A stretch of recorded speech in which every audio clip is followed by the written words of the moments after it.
সম্মানিত দর্শক, আসসালামু আলাইকুম। কৃষি কথা ইউটিউব চ্যানেলে আপনাকে স্বাগতম। এই মুহূর্তে আমি আসছি ময়মনসিংহ জেলা তারাকান্দা উপজেলা বড়ইবাড়ি গ্রামে। এখানে এক ভাই হাঁস পালন করে থাকে। তিনি এই হাঁসের বাচ্চাগুলো কোথা থেকে সংগ্রহ করছেন এবং এই হাঁস পালন করার অভিজ্ঞতা কতটুকু এবং হাঁস পালন করে তিনি কতটুকু লাভবান হতে পারবেন, এই কথাগুলো শুনবো সেই খামারি মালিকের কাছ থেকে। চলুন আর কথা না বাড়িয়ে শুরু করি আজকের প্রতিবেদন।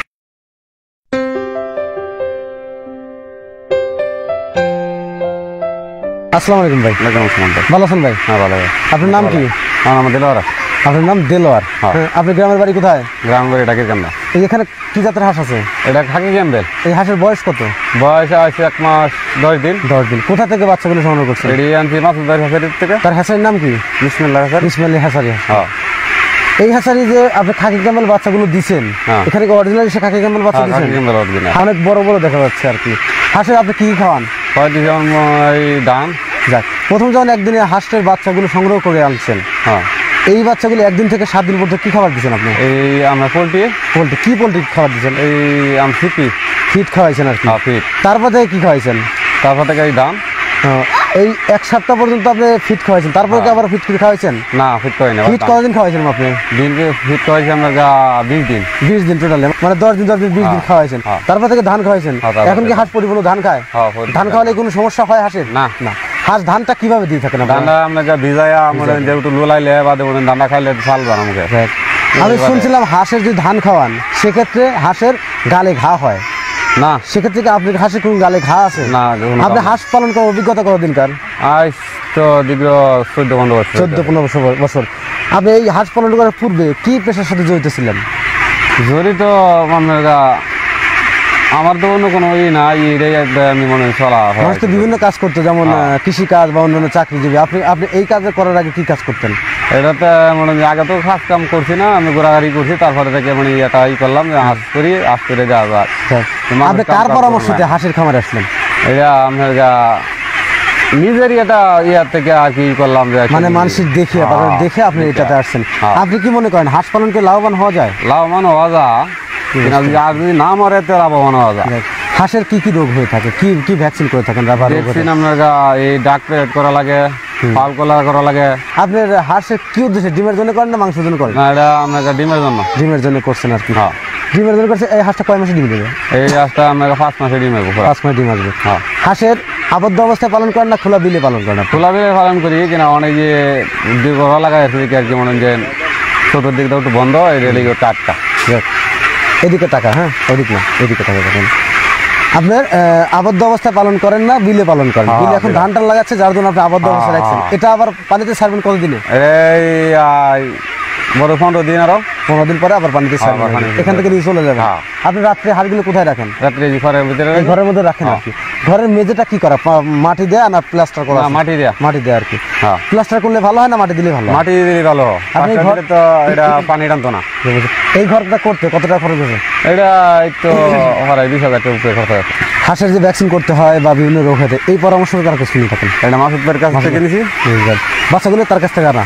আলহামদুলিল্লাহ, বাচ্চা খুব ভালো আছে, এখনো সুস্থ আছে। আপনি কি এখন তো হাঁসের বাচ্চা মারা গেছে এটা দিয়ে? না, মারা যায় না, 2 সাইডে আমার মারা গেছে। 2 সাইডে কাটছে। এটা তো মনে কাটি, তারপরে এই যে জাতি ঘোরাঘুরি করে এটা লিয়ে মনে কাটা। বাচ্চা বুডিং এর পারপাসে যে ভুলগুলো খামারিরা করে থাকে, কোন ভুলে হাঁসগুলো মারা যায়? এটা যদি মনে যে অনেক সমস্যা আছে, যদি ধরতে পারে তোমার হাঁস মরে না, আর যদি না ধরতে পারে তো আর কি মারা যায় আর কি। নতুন খামারিরা তারা যদি তাদের কাছে যে হাঁস মারা যায়, কিভাবে মারা যেতে পারে বা তাদের কোন ভুলে মারা যায় আর কি? মনে হয় যে এটা খাদ্যর সমস্যা হইলে মারা যায়। যদি আবার এমনি উপসা টাসা কোনো খাওয়া প্রয়োজন খাওয়া, তারপরে হাঁস মারা যায়। মানে অতিরিক্ত নষ্ট খাবার করলে, নষ্ট পানিতে দিলে সেক্ষেত্রে মারা যায় আর কি। এই যে পরামর্শগুলো আপনি হাঁস পালনের, এই পরামর্শগুলো কে দিতেন? মাসুদ ভাই। আচ্ছা, এই যে ভ্যাকসিন করছেন, এই পরামর্শগুলো কে দিচ্ছেন? এটা মাসুদ ভাইয়ের কাছে আমি জানি না। আপনি যত মানে হাঁস পালনের করার অভিজ্ঞতা বা হাঁসের বিভিন্ন বিষয়গুলো, সব বিষয়গুলো মাসুদ ভাই আপনাকে হেল্প করেন। উনি কি আপনার এখানে আসেন? হ্যাঁ, আসে দেখে জানান। এই এখানে যে মোটামুটি যে কত হাঁস আছে, কতগুলো ডিম দেবে? আপনি কতগুলো ডিম দেবে? মানে যে মাঠ বালা থাকে, মাঠের লাগাইছে আসে ডিম।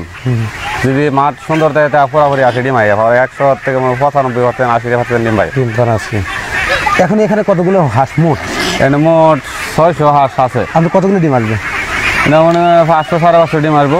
500-550 ডিম মানে প্রতিদিন কত টাকা ডিম বিক্রি করবেন? এটা ডিমের বাজার মনে হয় যদি বাড়তিতে এতে ওইটাও 5,000-এর উপরেও আবার 5,000 নিচেও ডিমের বাজার রয়েছে কম। মানে 600 হাঁস পালন করে প্রতি মাসে 1.5 লাখ টাকা কামাই করবেন, হ্যাঁ এরকম কি হয়ে থাকে আসলেই? হ্যাঁ। আপনি যে 600 হাঁস পালন 1.5 লাখ টাকা কামাই করেন, আপনি এই যে একটা কষ্ট পরিশ্রম এই হাঁসগুলো দেখার জন্য শুধু আপনি একাই দেখেন না আরো লোকজন আছে? না, আমি একা দেখি। আপনি একাই সম্ভব 500-600? এছাড়া কি আপনি বড় হাঁস আছে? বড় হাঁস নাই। বড় হাঁস নেই আর কি। না। বড় হাঁস বিক্রি করছেন কেন? বিক্রি করে দিছি, ওটি বয়স হয়ে গেছে। সর্বপ্রথম যখন হাঁসগুলো আনছিলেন কতগুলো হাঁস আনছিলেন আপনি? ওবেলা 1000 আনছি। এখন এত কম কেন? এখন কম, এটা চতুর্দিকে মাঠ উঠু বন্ধ হয়ে যেতেছে, এই দিক দিয়ে আর কি লেগে একটু কম। বুঝতে পারছি। প্রিয় দর্শক, আমাদের যে খামারি ভাই তিনি যে কথাগুলো বললেন অনেক গুরুত্বপূর্ণ কথা বললেন। কিছু কিছু খামারের ভুলের জন্য হাঁসগুলো মারা যায়। পাশাপাশি যে হাঁসারি থেকে হাঁসের বাচ্চা সংগ্রহ করছেন তাদের সাথে কথা বলে উনি হাঁসের খামারটি পরিচালনা করে থাকেন। হাঁসের যে খাবারগুলো দিয়ে থাকে সে কথাটা অবশ্যই শুনলেন। হাঁসের যে বাচ্চাগুলো সেখান থেকে কোথা থেকে সংগ্রহ করছেন সে কথাগুলো আপনারা শুনলেন। তো যাদের বাচ্চা প্রয়োজন তারা মাসুদ ভাইয়ের সাথে সরাসরি যোগাযোগ করেন এবং সেখান থেকে বাচ্চা ক্রয় করেন। তিনি মাসুদ ভাইয়ের কাছ থেকে বাচ্চা সংগ্রহ করার পরে আজ কিন্তু অনেক স্বাবলম্বী, দীর্ঘ 14-15 বছর অভিজ্ঞতা হাঁস পালনের। খামার করুন, দেশ গড়ুন, এই প্রত্যাশী আজকে প্রতিবেদন এখানেই সমাপ্ত করি। ভালো থাকেন, সুস্থ থাকেন, আল্লাহ হাফেজ। আপনাকে অসংখ্য ধন্যবাদ ভাই।